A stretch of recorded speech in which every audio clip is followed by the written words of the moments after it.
जय श्री राधे कृष्णा दोस्तों। Dreamland channel में आप सभी का स्वागत है। आज हम आपको सुनाएंगे श्रीमद् भगवत गीता के कुछ अहम प्रश्न जो हम सभी के जीवन से संबंधित हैं। वर्णों को तो पार करना ही होगा, किंतु स्वामी पर जिम्मेदारी सौंपकर सेवक निश्चिंत हो जाता है। जब वर्ण भगवान द्वारा सृजित है तो उनके अनुरूप साधक में गुणों का समावेश कराना भगवान या सद्गुरु के लिए नितांत सरल है। इसीलिए श्री कृष्ण स्पष्ट कह देते हैं, तमेव शरणम गच्छ सर्वभावेन भारत तत्प्रसादात् परा शांतिम स्थानम प्राप्स्यसि शाश्वतम। गीता 1862।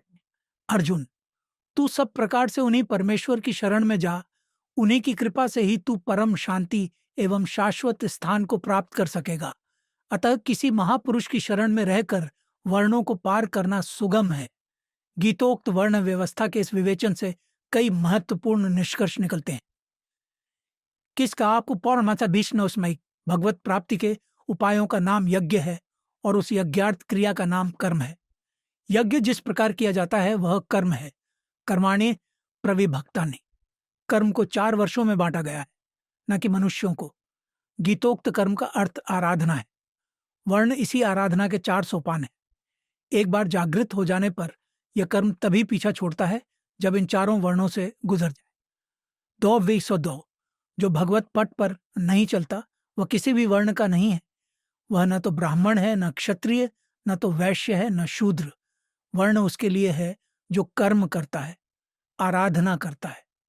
परमात्मा की प्राप्ति के अतिरिक्त सांसारिक कार्यों में संलग्न लोग न तो किसी वर्ण की क्रिया करते हैं और न तो गीतोक्त किसी वर्ण के अंतर्गत आते हैं। यदि आस्तिक हैं तो प्रत्याशी अवश्य हैं, क्योंकि जो मानता है कि ईश्वर है वही उसे पाने की इच्छा करता है, वही तो पाता है। जो नहीं करता वह कभी नहीं पाता, मात्र हताशा हाथ लगती है। 3, गीतोक्त वर्ण व्यवस्था मानसिक स्थिति पर निर्भर करती है, जबकि हिंदुओं में प्रचलित वर्ण व्यवस्था भौतिक शरीर का सामाजिक विभाजन मात्र है। समाज में प्रचलित ब्राह्मण, क्षत्रिय, वैश्य और शूद्र वर्ण शरीर के हैं। इनकी उतनी ही सीमा है। इन वर्षों से शरीर का निर्वाह होता है और जीवन्यापन की दृष्टि से यह विभाजन है, किंतु इसे धर्म से जोड़ना उचित नहीं है। यह धर्म नहीं है। सामाजिक, राजनीतिक और आर्थिक कारकों में परिवर्तन होने से वर्ण व्यवस्था में उलटफेर होता रहा। प्रारंभ में जातियों एवं वर्ण के श्रेणियों की कोई रूपरेखा नहीं थी। कालांतर में समाजसुर और असुर इन 2 वर्षों में बंट गया। फिर तो गंधर्व, पिशाच, यक्ष, वानर इत्यादि वर्ग बने और मिटे। जीविका के साधनों की उत्कृष्टता अथवा निष्कृष्टता के आधार पर समाज अनंत चक्रों में विभाजित होता गया और भविष्य में भी होता रहेगा।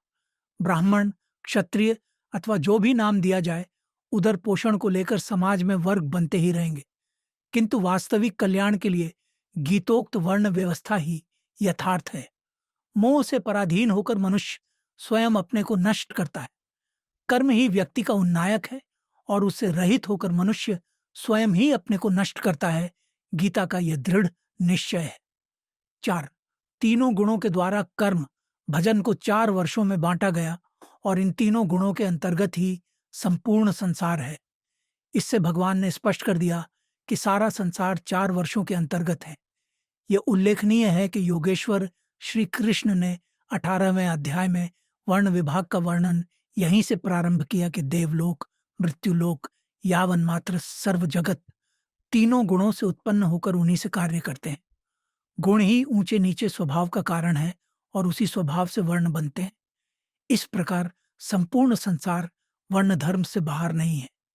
इस बात पर पुनः बल देना समीचीन होगा कि संसार का अर्थ केवल भारत ही नहीं होता। 5, तीनों गुणों से स्वभाव बनता है। स्वभाव से ही वर्ण की योग्यता निर्धारित होती है। छोटे गुण से क्षुद्र स्वभाव बनता है, जबकि बड़े गुण से ब्राह्मणत्व जैसा बड़ा स्वभाव बन जाता है। गीता के ही अनुसार किसी भी गुण को बढ़ाया जा सकता है।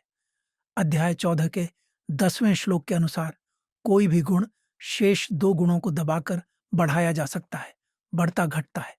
इस प्रकार यदि गुणों में परिवर्तन संभव है तो शूद्र से वैश्य, वैश्य से क्षत्रिय, क्षत्रिय से ब्राह्मण होना नितांत संभव है। इसी का अनुसरण करके आज भी आप जगत गुरु हैं। क्योंकि इसमें सबका स्थान है। 6.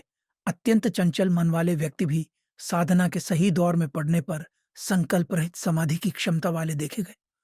वाल्मीकि, सूरदास, तुलसीदास इत्यादि महापुरुषों के प्रारंभिक जीवन पर दृष्टिपात करने से यह तथ्य उद्भासित होता है कि स्वभाव में परिवर्तन संभव है।